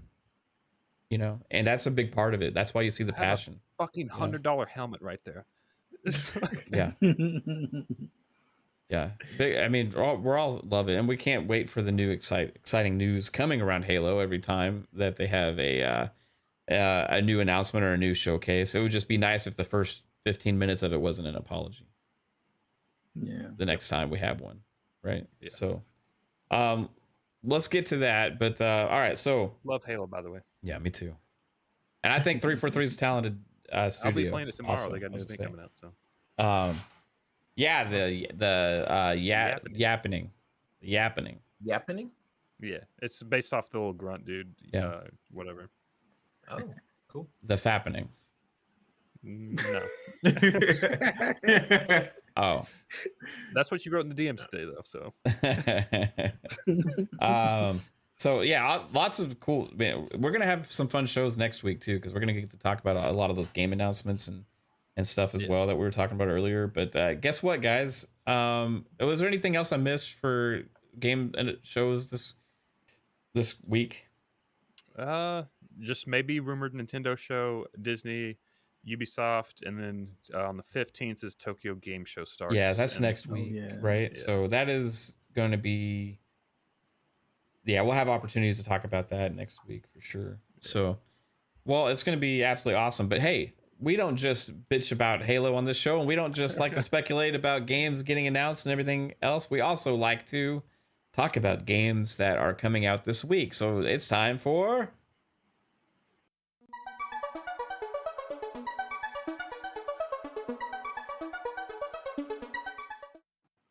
Yeah, tidbits, and I'm gonna bring up the thing here. That's the wrong thing. Oh, and Deccaddo was right. I forgot about that. There's a little cyberpunk event tomorrow, or whatever. But I think that's about the TV show, a patch notes, and maybe DLC because they said there's surprises. So right on. Ooh, Cyberpunk is a great game. I love Cyberpunk. I never understood the criticism for Cyberpunk. It was the previous gen. It didn't run on the old PS4 and Xbox One. That's one of the only games that I got like emotional with the story. Is it? Yeah, like I had like no problems. It was so crazy. I had the opposite of what people think. Okay, but yeah, go ahead. Well, hey guys, guess what we got coming this week? We got a fantastic game from we got Biomutant.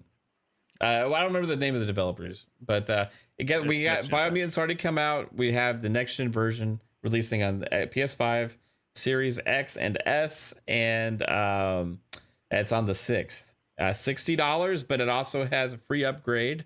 If you already own it, you get the upgrade for free on the Series X. And this is also a free upgrade on the PS5, I believe.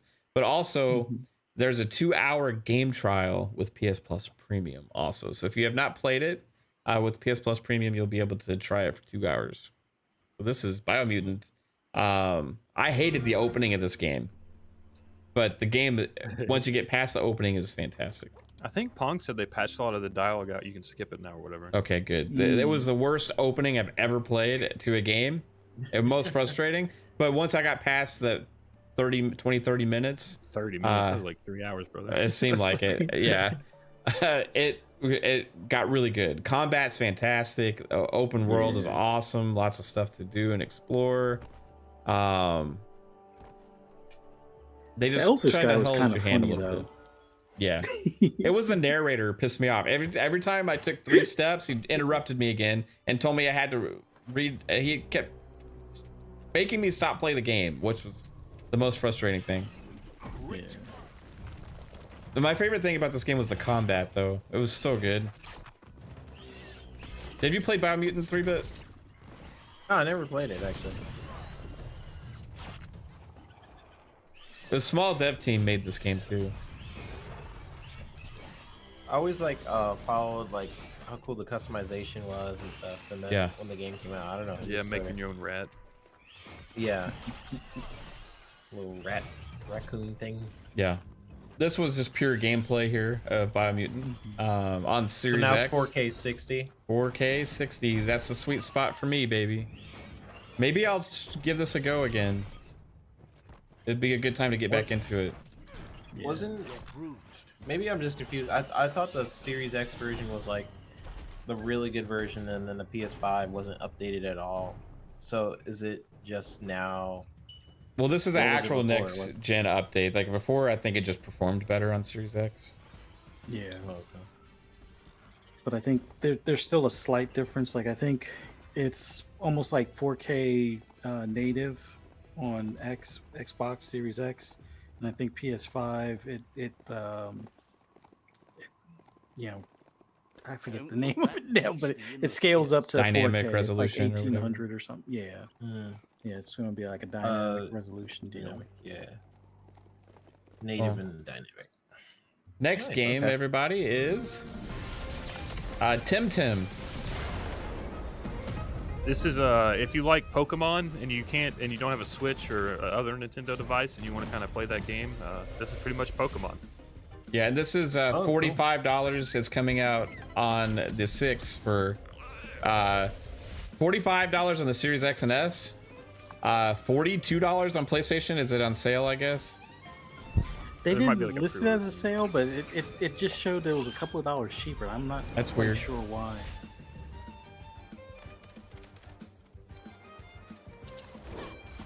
That could be an error in their site also. Yeah. At $41.99 is a really weird launch price. Yeah. I think was it like $44.50 or some shit on Xbox though? I thought. I don't know, man. Maybe. Yeah, it's like $44.99 on Xbox. I'm wondering because it seems like you may possibly get some like pre-order stuff on Xbox, but it didn't like give a complete breakdown of any additional stuff on the pre-order. Right. That's Tim Tim. This next one, guys, is coming out on the 6th as well. This is the Tomorrow Children Phoenix Edition, coming out on PS4 and PS5.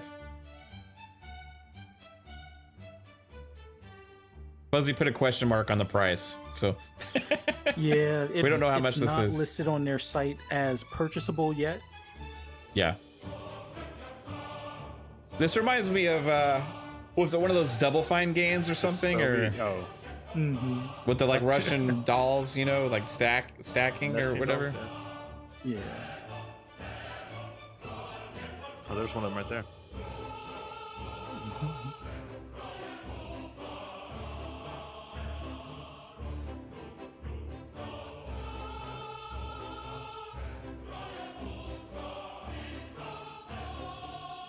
Honestly, though, I don't know what the hell this game is. Yeah, I wasn't sure either. It just seems like it's a sandbox kind of. Like puzzle thing, or Yeah. I don't know.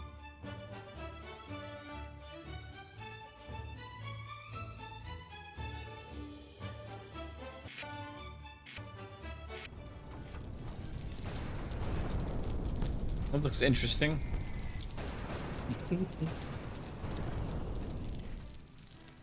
Is that like a collector's edition of it, or like a definitive edition? Because that game already came out before, I thought. Tomorrow Children. Yeah, I was researching it before the show. It came out in 2016. They canceled it in 2017. They saw images on Twitter, people like liking it, so the developers brought it back in 2021, and now this is the next gen version of this game. Okay, that makes. Thanks for the clarification. This next game is called Jack Move. It's on PC, coming out on the 8th. And I honestly have no freaking idea what this is, but we're about to find out. It's like a turn-based cyberpunk-esque game.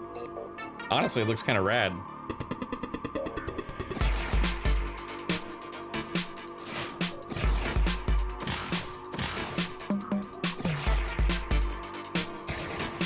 Oh, it's old Pokemon. So Tim Tim's new Pokemon. This is old Pokemon.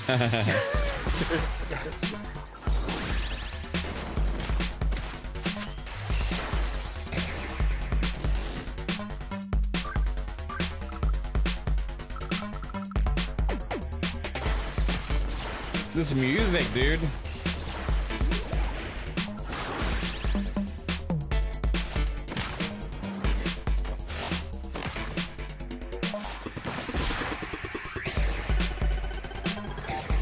Man, this game would be worth playing just for the music, bro.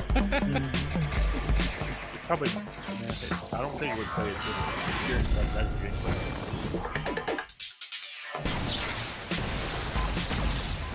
I wonder if music plays a component to it because it's Jack Move, you know? Like, let's go. Okay, that was a surprise. Yeah, I was jamming out to that shit. All right. Steel Rising is next up, guys. It's coming on PS5, Series X and S PC. And that is on the 8th. Sure. Steel Rising.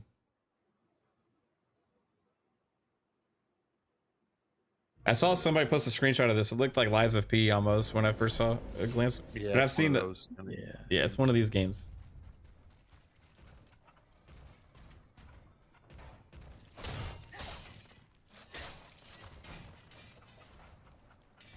It's $49.99 for the standard edition, and then there's like a Bastille edition, Right on. which is pretty much like a deluxe edition for it.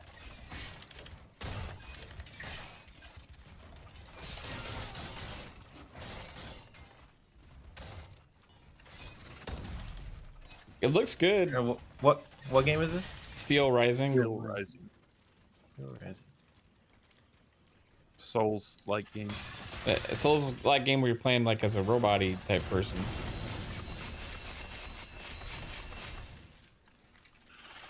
There's a lot of these types of games coming out. Like everybody's trying to capture that, you know? Yeah, that's pretty cool. When is this coming out? This is the 8th. 8th. Yeah, and it's $49.99 on PC and $59.99 on PS5 and Series X. You said, Fuzz? No, it's $49.99 across the board. The $59.99 is for their Bastille edition. So it's like okay. extra content, Right. extra cosmetics, I So you're believe. saying it's not $70? It's actually 50. $50. It looks solid. I mean, it looks solid. Yeah.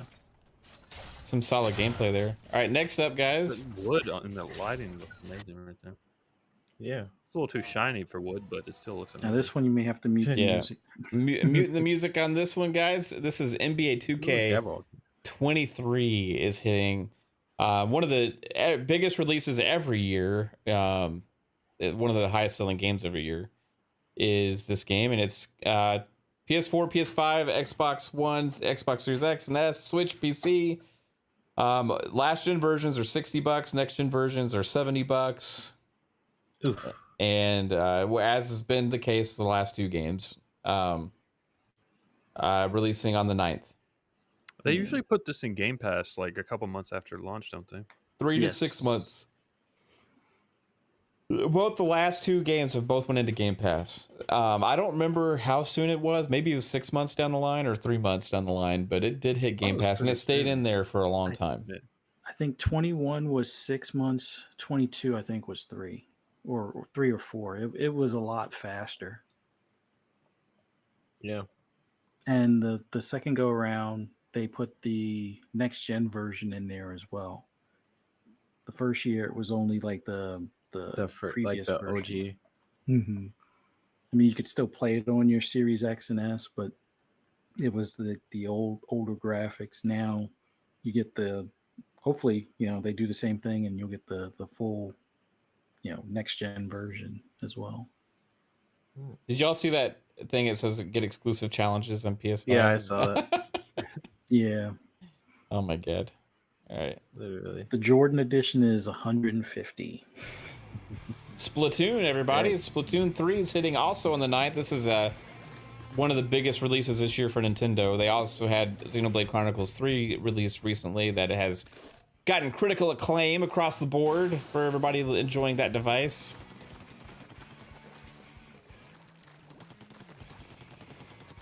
This game honestly pisses me off. I paint half the floor and someone comes up behind me.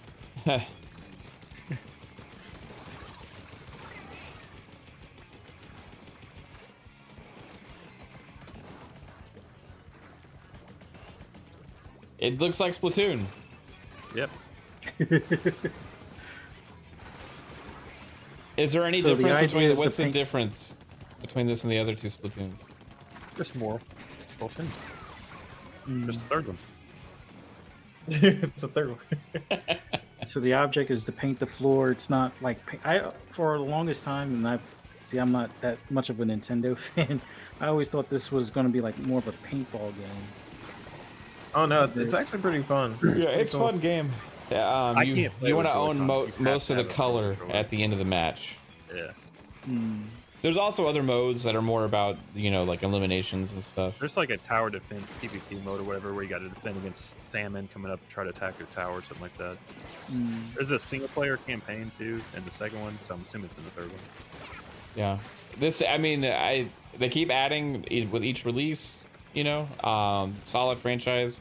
I've enjoyed playing quite a bit of Splatoon. I mean, not a crap ton, but it's one of the more. It's definitely Nintendo's biggest, besides Smash, one of their biggest multiplayer games going. You know. I mean, that's the Mario Kart. Mario Kart, Smash, and Splatoon, pretty much. It's about the only ones they have. Fahim Scott says there's more colors. Oh, man. I should also This mention needs- when we get to my two this would be games, awesome. they're both in Game Pass, so Oh, nice. I know. This would be such a good Game Pass game. It's only on Nintendo though, 3-bit, I know. and it's $60, I believe. yep. And it will never leave that price point. Well, I Years wonder from now, it'll if still be Splatoon 2 will be $60 still when this launches. Probably. Think so? I'm gonna look it up. Fun time, guys. Next up, we got Jasper's Games. He's This submitted might that we're have not on music, Game so I Informer. would just mute it. Oh, yeah. So this is about trains, and it has licensed music in it. That's interesting. So, this is Train Sim World 3, and it's coming to Game Pass day 1. So if you've always wanted to know what it's like to go in a straight Drive a line train. in a long vehicle, you're gonna be able to live out your fantasies. Yeah, I guess so. This You seems got like the most bullet boring train, game. You got other kind of trains. Can you be like I'll try a it. It's in Game passenger? Pass. I don't know. Maybe it's beautiful landscapes. Maybe it's maybe you gotta Flight look sim? out for obstacles and switch. You got to slow down for like a moose crossing or something. Like in Polar Oh. Express. I Interesting. mean, see, I can't even judge these games because like sometimes these end up being the games I play like a long time. Yeah. I love the shit out of Power Wash Simulator, but I anticipated that because I love power washing. Oh. And this game, I'm kind of low key wanting to play. Yeah. This is Disney more Dreamlight than- Valley coming on the 6th at Game Pass also. It's Also- pretty much Animal Crossing, but with Disney stuff. Nice. Ooh, that's So a it's good not just pitch. like an achievement hunter's dream type of thing. It's more. Well, I mean, that's what I'll be going for. I got to look at them first. It's like a 100-hour game. I'm not going to play it, but Yeah, pretty much you just go and do tasks and, you know, clean go up the Disney world from all the evil. Like Kingdom Hearts. Yeah. Mhm. it's a land of Disney. It's not in Disneyland, right? It's like Disney themed areas, right? Like Mm. different So you get to movies. plant And your crops and harvest them, and I get to fish with Goofy and cook with Ratatouille. I am sold. And look, The you can style upgrade is your house. awesome. I actually Yeah. really like the style and the Yeah. graphics. I'm gonna give this game a go for sure. And you know what? This could be something my daughter is gonna absolutely love as well. Is it on? It's probably not. on Game Pass. It is on it's Game Pass. What? and it will be free Yeah. to play next year. And it's on it Nice. comes released on the 6th. Everything but Switch. Wow. Okay, I'll play that for sure. Wow. Yeah, I was not expecting that to be on Game Pass. it's Yeah, on Game Pass. Sarah Bond had talked Dang. about something with dealing with this game a while ago, so I kind of figured it eventually land in Game Pass, but kind of surprised it's like a day and date deal. So that's awesome. Wow, that's pretty cool. Yeah. All right, Game Pass, doing things. Let's Got see. trains and Disney. Got some trains and some Disneys. Got scorns. And we know how much you love running trains, 3-bit. So, yeah, You're gonna enjoy the hell out of that. That You was get in the to past. you get to simulate it now. Yeah, to simulate them trains. Yeah. Random trains. Well, guys, chat, thank you so much. This has been awesome hanging out with all of you. Appreciate it. And now it's time to say goodbye. Now it's time to close the book. That's not the same. I was hoping somebody would finish it off. There's no Disney we're doing different song. To all I our was thinking- company. That was a Disney song. That was what I was more of, like, singing. I know, but you're supposed to Barney. finish my Disney song. I was thinking Barney, like, I love you. Really? You don't know the Disney Club's song? Now it's time to say goodbye to all our company. No. M-I-Z. I was singing Winnie the Pooh. Okay. Oh yeah. See you real soon. K-Y. Why? Because I like you. M-O. All right. U-S-E. Yeah. Let's go. All right. It's awesome, guys. Thanks for hanging out so much tonight. Enjoyed the chat. We went off on Halo again. 3-Bit started it. And I was trying to be positive about the Forge mode, and then he goes and he just like gets us all like worked up and on a rant. And it happens. Sorry. But you know what, guys? It was a great talk. We're gonna have some awesome news coming up on the channel, obviously, with all these new game announcements that are gonna be happening in the next few weeks too. So I look forward to that. And we'll get everybody out of here. Fuzzy Belvedere, the always fuzzy one. Where can everybody find you, sir? Just want to say it was awesome being on here with you guys. Always like this Monday evening, Yeah. you know, talk about games and whatnot. But yeah, for anybody that wants to hear my ramblings on gaming, just follow me on Twitter at @fuzzy_Belvedere. You can also find me on Xbox Ultimate Friday night, 9 p.m. Eastern time. Look forward to that because that'll be right after the what do you call them? Disney show, right? Mm-hmm. Yeah, it's at 4 p.m, so we got like Oh, I don't know. yeah. Yeah. Sweet dude. What about you, 3-Bit? The amazingly talented one. Where can everybody find you, sir? Hello. You guys could find me on the Twitters at i3bit. I'm on this show, which you guys are watching right now. And I might also be there on Friday, so check Xbox Ultimate on Friday. Ooh. I'll be there. Sweet. Other than that, find the Affleck commercials. I've done some stuff. I think I saw one of those like before a tweet, like an advertised tweet. I think I saw one. So Yes. Yeah, mostly doing those. So yeah. Thanks. Awesome, man. And the realest one himself, Lord Master Jasper. Word about Yeah. you. check it out at Lord Jasper on the Twitters. The Bluebird app, as 3-Bit calls it sometimes, I think. Lord Master Jasper on YouTube. Just hit over 200 subs. So thank you for everyone that's been there and done that for me, I guess. Also, check out Web Dave. He talked to me the other day. That came out today. Just scroll through my Twitter. You should see it on there somewhere. And yeah, FSP is Monday, 10 o'clock, and Xbox Ultimate is Friday at 9 o'clock on this channel. Right on, bro. I appreciate you as well. And everybody in the chat, you guys rock. We'll be live later this week on Thursday for PM in the PM with Pong Soul and I, and then Friday for Xbox Ultimate Podcast at 9 p.m. Eastern. But before that, we'll be live earlier for the D23 Expo gaming event. Be able to get some news there. And then Saturday, we will have the Ubisoft Forward co-stream also. So looking forward to both of those, and more coming next week as well with that kind of stuff. More game streams and more. Everybody, appreciate you all. Follow on Twitter at Fun Speculation if you want to find out whenever we are about to go live or whatever's going on, or any of my random thoughts. And appreciate you all. And I hope you have a good one. Take it easy, guys. Bye-bye. Bye. Bye.